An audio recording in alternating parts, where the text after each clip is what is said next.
Hello, my name is John Archer. I'm a senior principal business development manager working with our AI and Edge partners and helping form that ecosystem. I'm here today to talk to you guys about some projects we're working in, and some of these are Edge related, some are data science related, but we're really trying to help organizations trying to modernize and leverage a lot of exciting new technology, obviously in their data centers, but also kind of more in the OT space. So we'll talk about that here today. A little bit about me. I've been in oil and gas for way too long. I've been working here at Red Hat for about 6 years. I was formerly the chief architect for energy. And these are some of the organizations I've been working with. But really at the end of the day, what I've been trying to do is just help people leverage Red Hat technology, help get enabled on our platforms. But now I'm doing that with ISVs. So a lot of the solutions I've seen, once you have a Red Hat platform in there, it's running a bunch of applications and functionality on top of that platform successfully. And so now I'm in that space trying to accelerate that for not only energy firms, but for other healthcare, financial service companies, and other industrial organizations as well. One of the things I wanted to talk to you today about, COP26 has been, I think, in the news a little too much, actually. My feeds are full of post and repost of all kinds of fun stuff. But one of the big things I think things around carbon tax, and people are trying to figure out how to change our carbon addiction in some ways, and carbon tax and taxes overall have always been a more of a government character stick, depending on who you're talking to. But one of the things that most oil and gas companies I know of are reporting their Scope 1 and Scope 2 numbers. But I think what's really starting to be more of a topic of conversation, or really a risk factor, is the economics around Scope 3. There's a image on here on the right, really kind of highlighting, like really at the end of the day, if Scope 3's impact, the Scope 3 impact that it has greatly outweighs the Scope 1 and 2 numbers. And in some cases, if it's taxed at the same rate, would actually just bankrupt large super majors. So some folks really see the answer as something like this, right? I think a lot of folks are talking about EV at scale as part of the solution to address the Scope 3. But obviously some of that's just passing the generation carbon numbers around. But ultimately, what I think most organizations really need to do from an energy transition standpoint is how they're going to de-risk their portfolio, de-risk their assets, not just offsets, but really look at the entire full stream, the whole supply chain around carbon and the associated greenhouse gases. But also, this is starting to really look at not just these things, but like plastics overall, and things around steel itself. All these kind of full life cycle analysis is creating a lot of pressure to understand how to put these things that can be audited safely out there for an organization to publicly report. So one of the things we've been working on, there's an organization called the OS Climate that Red Hat's involved in. And there's an area there called the Data Commons. Do look it up, but they're trying to build a data set for ESG type of ratings on portfolios. So things like ESG ETFs are showing up these days, and I think that's going to continue down. I've seen hydrogen ETFs, and I'm sure there's an ammonia ETF out there if I Googled hard. But these types of changes about how companies are going to be analyzed and how their access to credit is going to start being dramatically impacted by these type of analysis. But in terms of what the pattern I'm seeing is that yet another data set or another data project is starting to emerge here with all the security, all the entitlement concerns, quality of the data, ingestion. So a lot of these type of patterns have really started to emerge in multiple places. So one of the things I really have been working with customers on is how to really prioritize not just, what analytics should they be doing, but how to go about and doing it. Obviously, things dealing with, the, energy transition topics. These are a lot of areas, I've seen folks trying to figure out how do I provide data to my organization? How do I provide value to my organization in terms of what businesses should we be in? What business should we get out of? How can we pay for all this? How do we prioritize the potential, opportunities out there? So this is a key area for all my organizations I've been working with, and the solutions also to help accelerate these things and to help provide relevant data quickly. And I think that's one of the other key things here is how agile can we do it? If we have to go build another project, I think we've seen some efforts in this space are taking too long to get to time to value, and so that's one of the critical things. One of the LEDs I think we need to be able to talk about more openly. So where I talk with organizations is really what are the big ideas, and how can we really innovate with that agility, and also with solutions that can reach all of your customers no matter what technology stack, what cloud, private or public that they're on, and then how can they leverage this in a safe DevOps way. That's a critical aspect of all this, is that we're building things that are repeatable. We're building things that can be opened up and shared and collaborated with. So in a day where Red Hat works with folks at the highest level is folks that have good, innovative ideas, but they need help in moving quicker and also building things with, growth, better customer experiences in some cases, or trying to get into a new business line. I mentioned earlier there's some open source efforts that we've been involved in. So here's a list of some of those, kind of more of industrial plus energy look at things, and some automotive. But across the board, most folks are trying to build some sort of data platform, and they want to be able to run it in the edge if necessary.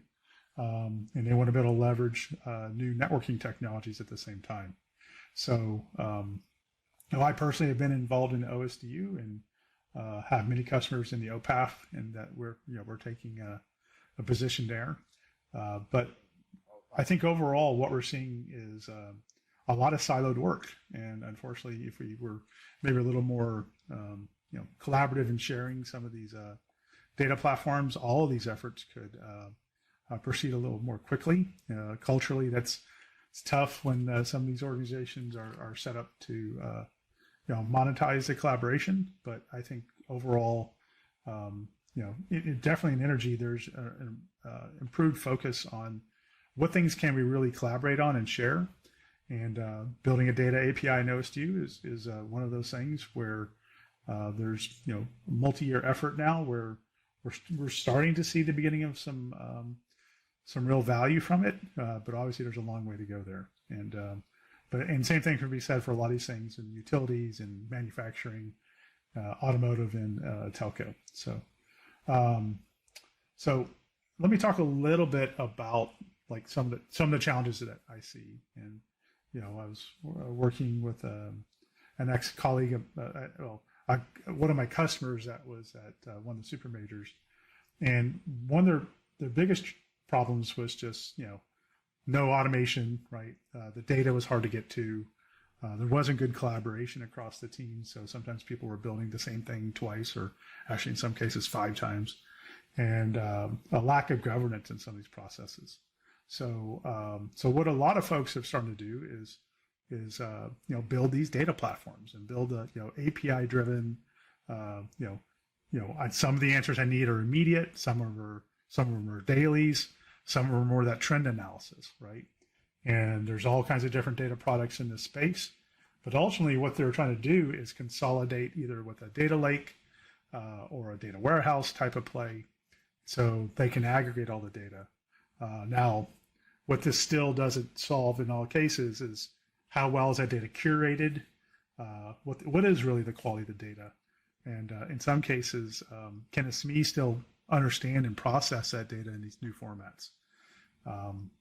So who can actually get in there and have business context of consuming what's in that warehouse? Sometimes, I've heard data swamps is what you end up with without that kind of governance and curation steps. And these are, in a lot of cases, new technologies that older expertise don't have expertise in yet. And so there's a challenge there as well. So getting the data all together is great. That is an important step, but making it so there's associated metadata with that information so that it can be then used and trusted is a critical step. And but making these APIs simple to consume and use with the security entitlement that's needed, I think is what is a universal challenge still in a lot of shops. So I'm going to move on here also. We've been, like I said, working more in the OT side. Red Hat announced a bunch of edge solutions a little while back. And what we've been seeing is, there's a legacy, there's a brownfield there in the OT side that is very siloed once again, has interoperability problems between the different vendors. And and we're starting to see some open source projects kind of creep into this space as well. And so, making Red Hat fit into these constrained devices is an important step for us to be able to just run in these spaces, but also getting chipsets that can handle, real-time concerns. So I can do autonomous, production. I can I can change an actuator remotely, so I can get into like remote monitoring situations. That's something we can do now, and so this will help reduce the cost and build solutions in the space that can be vetted and secured in a way that Red Hat is known for. So some of the use cases that we've been focused on in this kind of OT space are listed here. But some of this has been coming in of our work, trying to build out 5G solutions and making it fit on a constrained edge server. But really what we're talking about in energy firms is, and this is utilities and oil and gas traditional type companies I'm talking about now, is that there's a lot of particularly like with utilities and downstream, there's a lot of guys that are just they're hitting a button, right? And there's not a lot of chance to do production optimizations today in an easy way. And making any sort of change to the business or supply chain optimizations is very difficult.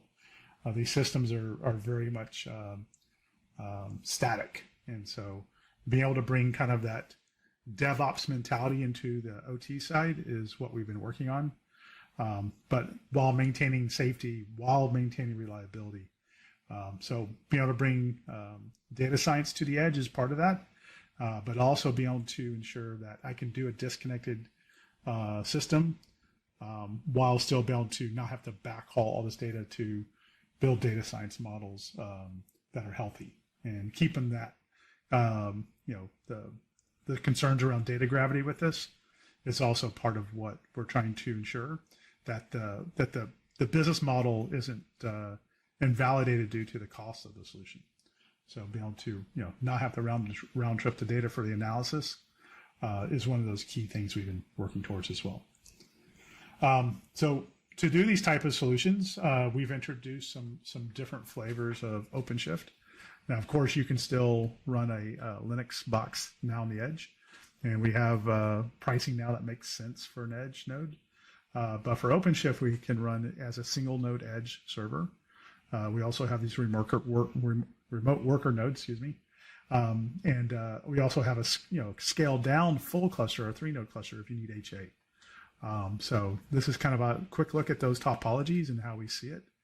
And then we could also, using a tool we call ACM, have a single pane of glass for all those locations.